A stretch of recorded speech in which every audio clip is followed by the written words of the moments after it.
مجموعة الصداقة المغربية الفرنسوية كانت دائما تشتغل حتى في الظروف التي مرينا منها من واحد توتر سياسي. ولكن بقات مجموعات الصداقة والمجلس المستثمر يشتغل مع مجلس الشيوخ، لأنك تعرف مع مجلس الشيوخ تربطنا مع علاقة، وعندنا واحد صداقة كبيرة معهم، بحيث كان عندهم دائما مواقف واضحة فيما يخص وحدتنا الترابية. ولذلك المجموعات الصداقة اشتغلت واستعملت جميع الامكانيات ديال اعضاء مجلس الشيوخ اللي هما عندهم واحد التاثير داخل مجلس الشيوخ، واللي عندهم علاقه وطيده مع المجلس المستشارين في المجموعات الصداقه المغربيه الفرنسيه. ولذلك كان واحد مواقف جد مهمه، هي بان كان امضاء ديال واحد الرساله اللي بعثوها الرئيس الفرنسي في انذاك، فيها 100 امضاء ديال اعضاء مجلس الشيوخ اللي كيطلبوا من رئيس الجمهوريه الفرنسيه بالمراجعه الموقف الفرنسي فيما يخص وحدتنا الترابيه. اذن هذا عمل تعمل على صعيد مجموعه الصداقه، وهنا لا يمكن ان ننسى الدور اللي قام به زميلي وصديقي كريستيان كومبون اللي هو رئيس مجموعه الصداقه الفرنسيه المغربيه، وعمل كان عمل ثنائي فيما بيننا.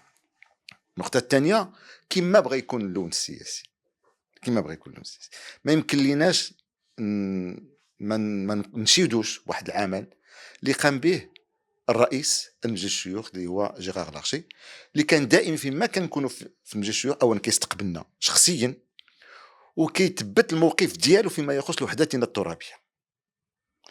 ودائما كان تيشيد بواحد الكلمه هائله، تيقول بانه محمد الخامس رحمه الله عليه كان بان بالنسبه لدوغول سي لو كومبانيون دو ليبيراسيون، وكان كذلك يقول بانني انا ندير جميع امكانياتي ومكانتي السياسيه مع الرئيس الجمهوريه الفرنسيه فيما يخص وحده الترابيه المغرب. وهذا الشهاده لله، لانني مارست هذه العلاقات اللي كانت، وكان جيرار لارشي عنده موقف دائما واضح في هذه القضيه هذه فيما يخص وحدتنا الترابيه.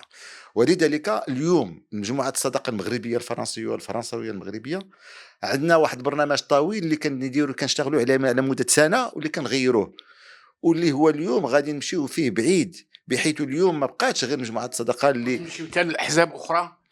اولا حنا غادي نستغلوا مجلس الشيوخ اللي فيها تعدد الاحزاب كلها بما فيها، وهذا ما جاء في الخطاب ديال صاحب الجلاله في افتتاح البرلمان.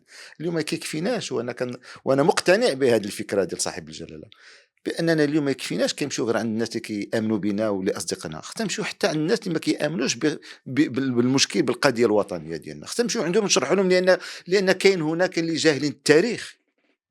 واليوم في العمل في السياسه الفرنسيه واحد جزء كبير من الناس اللي عندهم واحد التحفظ فيما يخص قضيتنا الوطنيه، اللي هما جاهلين التاريخ.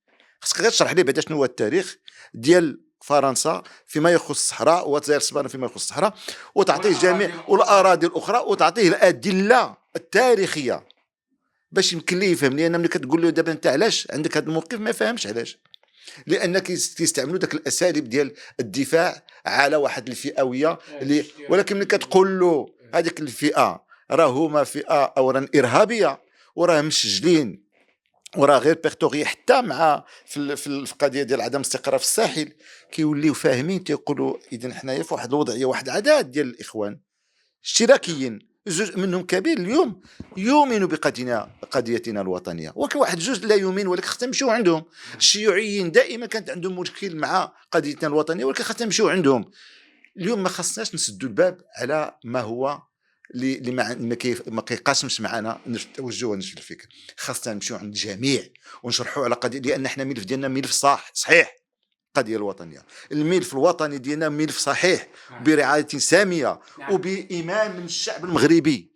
وهذا اليوم بان هذا هو الذي يؤثر، هناك وحده ما بين صاحب الجلاله وما بين الشعب المغربي فيما يخص قضيتنا الوطنيه، وحنا عندنا التاريخ بجانبنا. واليوم فرنسا بموقفها اليوم اصبح بانه كل يعرف، وفرنسا تعرف بان الواقع الحقيقي ديال المناطق الجنوبيه، لان كانت تساهم في عجاله. ما هو البرنامج ديالو؟ اولا لابد ان نقول واحد الكلمه، هو بانه جيرار لارشي غادي يجي يقوم بزياره بدعوه من صديقه الرئيس مجلس المستشارين. إذن هذه دعوة من رئيس المجموع من رئيس المجلس المستشارين. وكذلك بأنه غادي يكون استقبال بطبيعة الحال من عند رئيس مجلس المستشارين ورئيس مجلس النواب ورئيس الحكومة ووزير الخارجية. وغادي نتوجوا هذا بزيارتنا إلى العيون، اللي غادي يكون لقاءات مع رئيس الجهة والعمدة ديال العيون والسيد الوالي.